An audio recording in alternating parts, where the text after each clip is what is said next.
بسم اللہ الرحمن الرحیم۔ سومناتھ کی مہم۔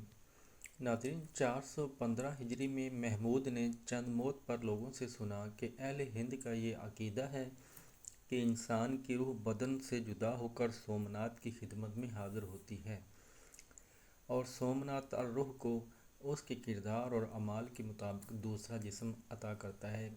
ہندوؤں کا سومناتھ کے متعلق یہ بھی عقیدہ ہے کہ سمندر کا مد و جزر دراصل سومناتھ کی عبادت کرتا ہے جو اس شکل میں ظاہر ہوتی ہے۔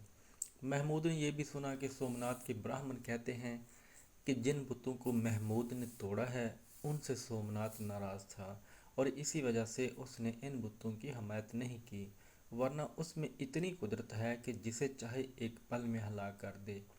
محمود کو یہ بھی معلوم ہوا کہ وہاں کے براہمن کہتے ہیں کہ سومناتھ بادشاہ ہے اور دنیا کے باقی بت اس کے دربان اور حاجم ہیں۔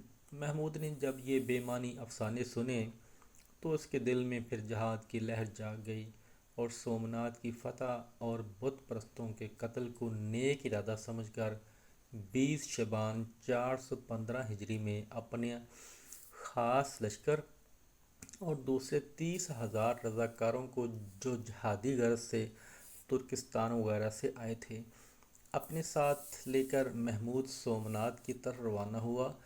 اس زمانے میں سومناتھ ایک بہت بڑا شہر تھا جو دریا کے کنارے آباد تھا۔ اس بڑے بت کی وجہ سے تمام براہمنوں اور غیر مسلموں کا کعبہ سمجھا جاتا تھا۔ ناظرین، وسط رمضان 415 ہجری میں محمود ملتان پہنچا۔ چونکہ آگے بے آب و گیا ایک جنگل پڑتا تھا، محمود نے حکم دیا کہ ہر شخص چند دنوں کا پانی اور غلہ اپنے ساتھ رکھے اور خود بادشاہ نے سپاہیوں کی باربرداری کے علاوہ 20,000 خاص اونٹوں پر پانی اور اناج لاد کر لشکر کو آگے بڑھایا۔ جب اس خونخوار جنگل سے گزر کر محمود شہر اجمیر کے سرحد میں پہنچا تو اجمیر کا راجہ محمود کی آمد کی خبر سن کر شہر کے کسی گوشے میں چھپ رہا تھا، اس لیے محمود نے حسب عادت جی کھول کر اس شہر کی بھی غارت گری کی۔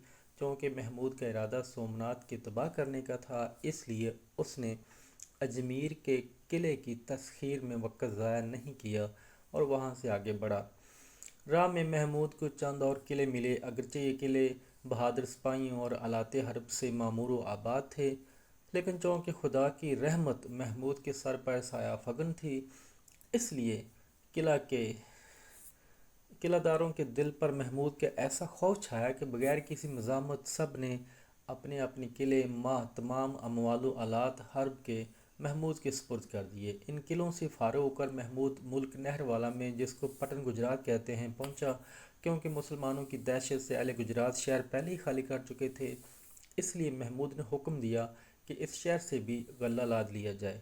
اس کے بعد لشکر نے سرت سے سفر کیا اور سومناتھ کے کنارے پہنچے۔ دریا کے کنارے پہنچ کر مسلمانوں نے دیکھا کہ قلعہ بلندی میں آسمان سے باتیں کر رہا ہے اور دریا کا پانی قلعے کی فصیل تک ہے۔ ناظرین، اگر آپ اس چینل پر نئے ہیں تو میرے چینل کو لائک اور سبسکرائب بھی کر دیں۔ بہت شکریہ۔ اللہ تعالیٰ سب مسلمانوں کی حفاظت فرمائے۔